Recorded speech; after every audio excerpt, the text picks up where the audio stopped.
Welcome to This Explainer. Today, we are unpacking a highly pragmatic, data-driven blueprint for actually integrating AI into your enterprise project management operations.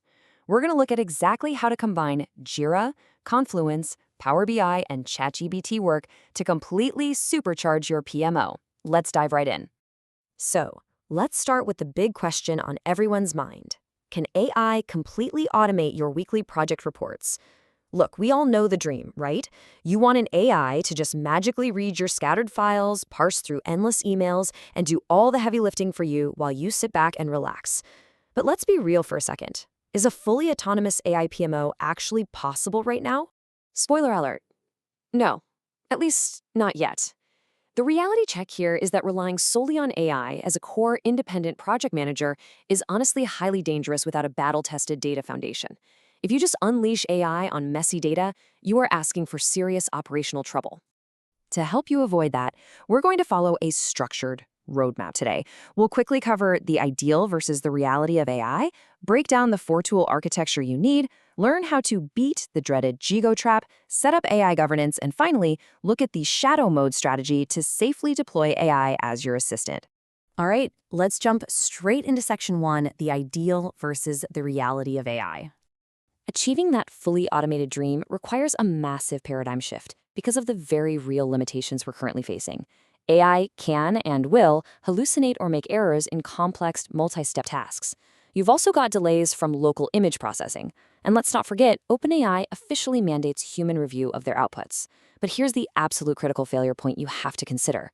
If your AI goes offline, your project management and weekly reports must still be able to continue seamlessly. Resilience is the new architectural mandate. That brings us nicely to section 2, the four-tool architecture.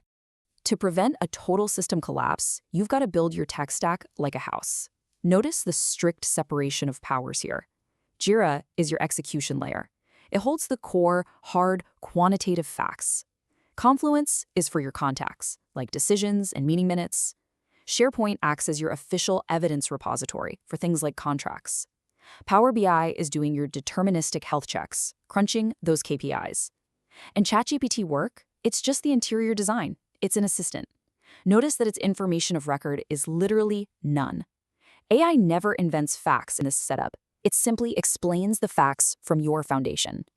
To make that house actually stand up, you have to follow a few ground rules. First, absolutely avoid duplicate data entry across platforms. Second, Power BI mathematically and deterministically calculates all your KPI and RAG statuses first. Then, and only then, is the AI provided with those certified KPI snapshots. And of course, the final sign-off on any PMO weekly report remains strictly human. By mathematically locking in your KPIs with Power BI before the AI ever even sees them, you stop the AI from freely predicting project health or making wild assumptions. Moving right along to section 3, beating the Jigo trap. Listen, that beautiful four-tool architecture we just talked about, it is completely useless if we fall into the most classic data engineering pitfall of all time, garbage in, garbage out. In the context of an AI PMO, if your Jira data is inaccurate, incomplete, or outdated, the AI is going to confidently synthesize those flawed inputs into highly convincing, beautifully formatted, yet entirely false executive reports. I mean it. If your Jira data is 2 weeks old, your AI is just going to confidently lie to your steering committee. So how do we stop that? We set up unforgiving data quality gates. We're talking a target standard of at least a 99% owner input rate, a 98% due date input rate, and you need a literal 100% input for critical impacts. Plus, anything unupdated past 14 days has to stay under 5%. Here's the most important takeaway. If a project fails this gate for 3 weeks in a row, you do not blame the AI. You escalate the data quality issue itself as a massive critical project control risk. Okay, section 4, AI governance and accountability. Once you've got that solid data foundation, you have to put up some serious guardrails. We hold the AI accountable by forcing it through a mandatory 3-step flow. Step 1 is the claim. The AI generates a summarized narrative. Step 2 is evidence. The AI is forced to attach a specific Jira ID or Confluence link to back up that claim. And step 3 is validation. The system mechanically checks the master list and just outright rejects any hallucinated IDs. It's a brilliant way to eliminate made-up data. This flow naturally establishes a hard boundary on what the AI is allowed to do. Yes, AI is fantastic at summarizing linked issues, drafting executive summaries, and standardizing your report formatting, but it absolutely cannot make go-live decisions. It cannot finalize budget or legal approvals, and it definitely cannot determine incident root causes. Those critical final determinations have to remain entirely human-mandated. And by the way, this hard boundary applies heavily to security as well, from public open manuals all the way down to restricted data like M&A or export controls. Look, from a security standpoint, you can't just type a prompt telling the AI to ignore restricted data. That doesn't work.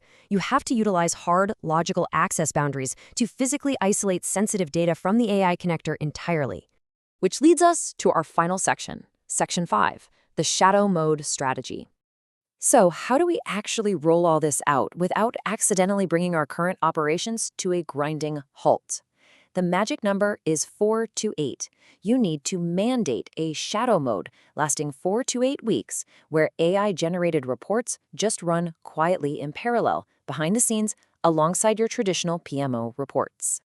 When you're evaluating this shadow mode, please do not look at AI processing speed. That is absolutely the wrong metric. Who cares if the AI spits out a report in 10 seconds if it's full of errors, right? The right metric is net PMO hours saved. This calculates the time the AI supposedly saves, but it subtracts the time your human team has to spend reviewing and correcting the AI's mistakes. And you have to be totally willing to pull the plug. These are your withdrawal conditions. If severe factual errors persist despite your best tuning efforts, if your net PMO hours saved goes negative, if any security or audit requirements are breached, or if you're just drowning in operational debt from broken data connectors, you stop. If the cost of maintaining data quality and reviewing AI hallucinations outweigh the time you're saving, you walk away and happily stay on your Tier 2 BI tools. But hey, don't let those withdrawal conditions discourage you. The industry is undeniably moving in this direction. Now, no company has hit a 100% autonomous PMO reporting utopia just yet, but major players like Mercedes-Benz, 24 Hour Fitness, and Atlassian are already seeing massive returns. They're integrating Jira, Confluence, and AI agents for things like defect triage and knowledge sharing, and it's totally transforming how they work. To join them, you need a deliberate, phased timeline. Phase 0 is your assessment. Phase 1 is building that PM foundation. Phase 2 is your business intelligence layer. And only in Phase 3 do you even touch an AI proof of concept, followed finally by Phase 4's shadow mode. As you can see, you're spending months establishing your project management and BI layers before the AI even enters the chat. So to wrap this all up, build a strong PM foundation first, then add AI restrictively. Ultimately, the path to a highly efficient PMO isn't about rushing out to automate every single thing in sight. It's about building a pristine, bulletproof data foundation first, and then adding AI restrictively to just amplify what you've already built. So here's my question for you. Are you ready to stop treating AI like it's magic and start engineering it like a true foundational tool? Think about that. Thanks for joining me on this explainer, and I will catch you in the next one.